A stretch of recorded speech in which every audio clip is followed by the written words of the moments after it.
This is the 2016-2017 NBA award predictions of this year's upcoming season. I'll be listing 2 potential candidates for each award, and let me know in the comment section below as well your early predictions for each award before the season starts. So let's get the easiest one out of the way first, and I feel like that's the Coach of the Year.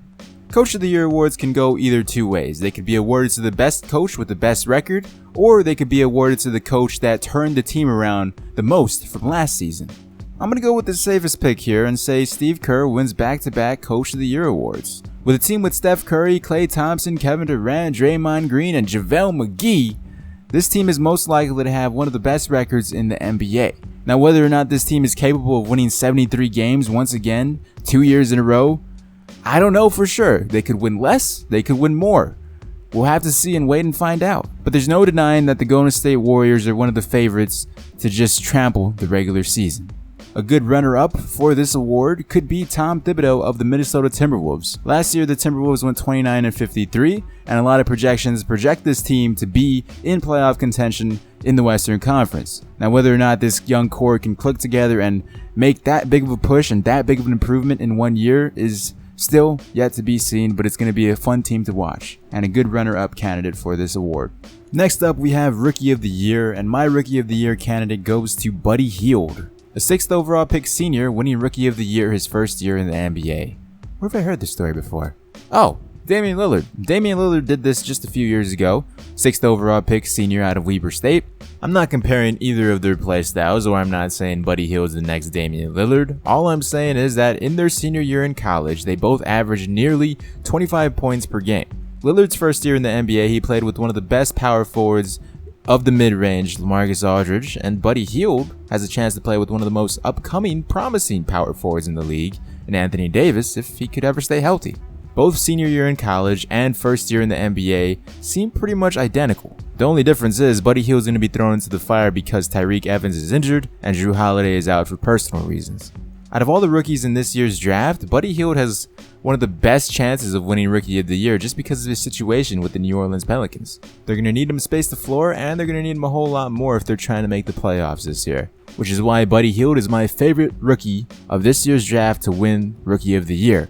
Now, the second candidate who isn't a rookie in this year's draft, but is a rookie, is Joel Embiid. Joel Embiid has been in the Sixers locker room for the past 2 years, training with trainers and seeing the NBA life from behind the scenes. He was projected to go number 1 overall, above Andrew Wiggins and above Jabari Parker just a few years ago, if not for the back injury which led into the multiple foot injuries. But now that this year's number 1 draft pick and fellow teammate of Joel Embiid is injured in Ben Simmons and is most likely out until January or February, Joel Embiid has a chance to carry this Philadelphia 76ers team and prove that they're not the worst team in the NBA for multiple years in a row.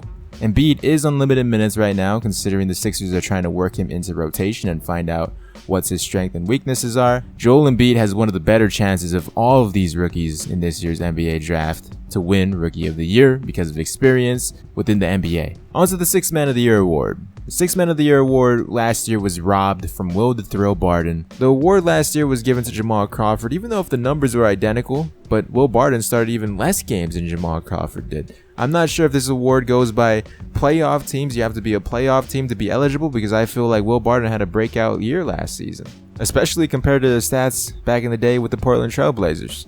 So coming into this season, Will Barton is still my favorite to win 6th Man of the Year, but if winning is the case, and if you have to be a playoff team, Will Barton will unfortunately not receive a 6th Man of the Year award. The award will most likely go to a guy like Brandon Jennings or possibly even Allen Crabbe if he steps up and performs the way the Portland Trail Blazers paid him to be. 6th Man of the Year is kind of a toss-up at this point, considering you just don't know who's going to be coming off the bench as the pivotal 6th man helping the team as a spark plug, and you can never predict injuries. So I feel like all 3 of these players has a pretty good chance of winning 6th Man of the Year this year. Just don't give it to Jamal Crawford again. That's lazy. We're going to have a problem for the NBA not recognizing these other players helping their team win.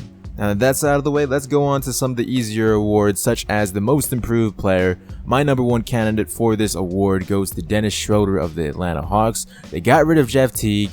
Dennis Schroeder is the captain now, and he's taking charge of the Atlanta Hawks team with Paul Millsap and Dwight Howard. Last year, Dennis Schroeder averaged 11 points in 20 minutes with 4.4 assists.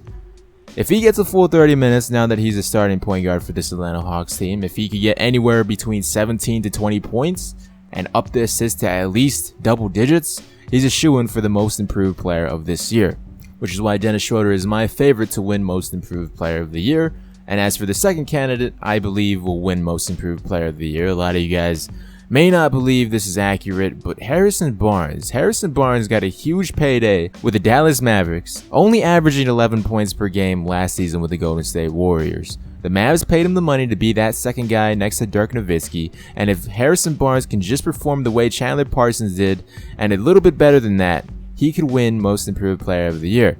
He's definitely not my favorite player to win most improved player of the year. Obviously, I just said Schroeder was. But you can't count this man out. Only 11 points with the Golden State Warriors to now essentially being the guy with the Dallas Mavericks. There needs to be a huge improvement in numbers for Harrison Barnes, and let's hope he's able to do it. On to the Defensive Player of the Year award. The Defensive Player of the Year award, Kawhi Leonard for 3 years in a row. That's absolutely crazy to think that if Kawhi Leonard were to win the Defensive Player of the Year award 3 years in a row, is he the best perimeter player? A lot of people are saying Kawhi Leonard is a shoo-in for MVP this year. He was a second placed voting last year, just behind Steph Curry and above LeBron James. Kawhi Leonard does a lot of the little things that aren't shown in the box score. Obviously, you see the 21 points, 1 block per game, almost 2 steals per game. This man is doing it all for the San Antonio Spurs, and especially now with Duncan gone, this team goes as far as Kawhi Leonard goes. But to say he's the MVP of this upcoming season, that's a bit of a stretch, and that's coming from a huge Spurs fan. It's safe to say that he's a shoo-in for the Defensive Player of the Year just because of all the little things he does and the crazy amount of steals and blocks he's getting for a perimeter player. Hey, Kawhi Leonard might just pull off a three-peat, winning Defensive Player of the Year, similar to what Dwight Howard did a few years ago. As for the second candidate for this award, Hassan Whiteside with the Miami Heat. He's essentially the guy with that team now that Chris Bosh seems to be out for the foreseeable future, and Hassan Whiteside is the stone for that Miami Heat team. The crazy amount of blocks and rebounds this man is putting up for his team.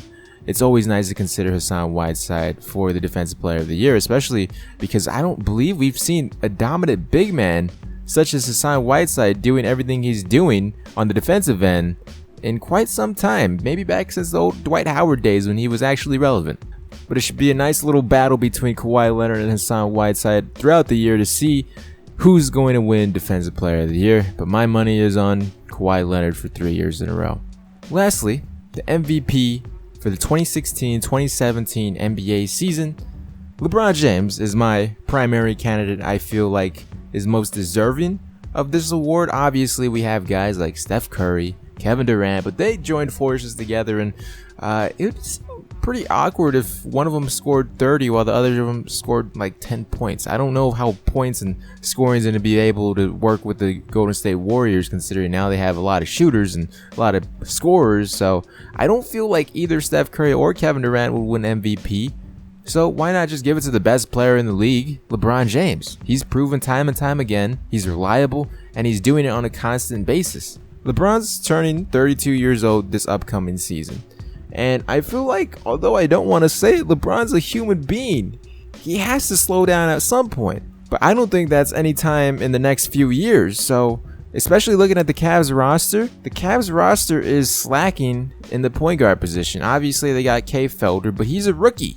LeBron James is going to have to be a point forward and do a lot for this team when it comes to points, assists, rebounds, you name it. His stat line should be looking nice this upcoming season, and I feel like that's why he's deserving of the MVP this upcoming season.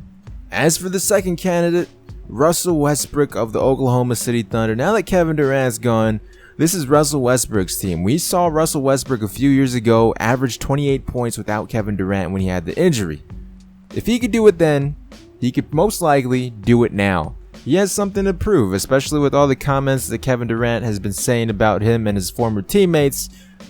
Looks like he's playing with a chip on his shoulder, and I expect him to do big things this upcoming season, whether it's 28 points or more. I mean, he's definitely going to average more than 23 points per game.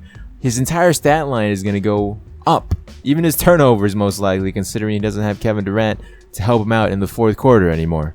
Although I don't expect the Oklahoma City Thunder to be a top 3 team in the Western Conference, I do expect them to make the playoffs. And if healthy, Russell Westbrook can help them do just that and possibly win an MVP along the way. So with that said, these are my NBA award predictions for this upcoming season. Do you agree? Disagree? Let me know in the comment section below, and hopefully we can have a nice civilized discussion. I really hope you guys do enjoy, and be sure to leave a like on this video if you did. Help spread the video around and helps other people watch quality videos such as this on my channel. I'll talk to you guys in the next one.